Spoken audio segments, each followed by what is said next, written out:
I'm Grace. And I'm Lauren. We're going to show you how to convince your parents to let you travel abroad with NETC in 4 easy steps. Get the nod to travel abroad with NETC. Written, illustrated, and narrated by Lauren Gray and Grace Shen. Step 1. Research. The first thing we had to do to convince our parents was gather all the information. So we went to our teachers who told us about an info meeting that would be happening that night. After hearing more about the trip, we were excited to go and ready to do whatever it took to make it to Europe in 2011.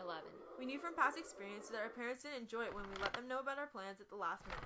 So we gathered everything we learned and took it home to our parents. They said they'd think about it, but we knew they weren't happy with how expensive it was.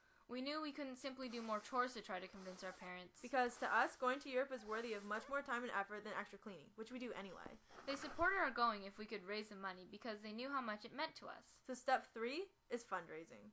Because this trip was so far out of our budget, on October 2nd we had a garage and bake sale to raise money. That day, we learned a life lesson. People don't like spending a lot of money on junk, even if it's for a good cause. Our grand total was a whopping $80 or $40 each.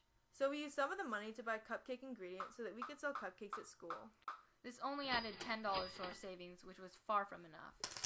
This would have been a good business, but since we weren't cupcake making machines, we couldn't keep this up. Step 4. Trust. No, this should really be step 0. Yeah, because it comes before all the other steps. You see, we had to prove to our parents that we were trustworthy ever since we were little. So when our parents told us to behave, we were okay with that. I mean, no parent would let their kid travel halfway around the world if they couldn't even trust them. If that was step 0, this should be step 100, because you have to continue it even after you've gone on the trip. No regrets. In other words, don't do anything that will make your parents regret letting you go. For example, attempting to dance when you know or you don't know you can't, resulting in a broken window, which will not only give you chills at night, but will also shatter your parents' permission. Plus, you have to pay for the window. 4. Final step. As it was, unless we found a money tree, we wouldn't be able to convince our parents to let us go to Europe. And as we all know, money trees aren't real. Luckily, after much digging, we found the solution to our dilemma. The NETC Travel Scholarship. Now we felt like our efforts weren't for nothing.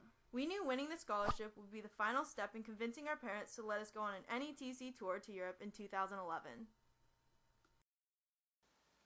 Thanks for watching! Special thanks to Miss Tamura for Adobe Flash tutorials, after-school time and tolerance, providing us with tablets and a microphone, as well as a great deal of support. We couldn't have done this without you. Also, thanks to Miss Summer and Mr. Snyder for encouragement and trip information. Thank you, Tyler, for all your technical advice. And last but not least, thanks to our parents for their loving support and enduring our numerous recording sessions at 2 a.m.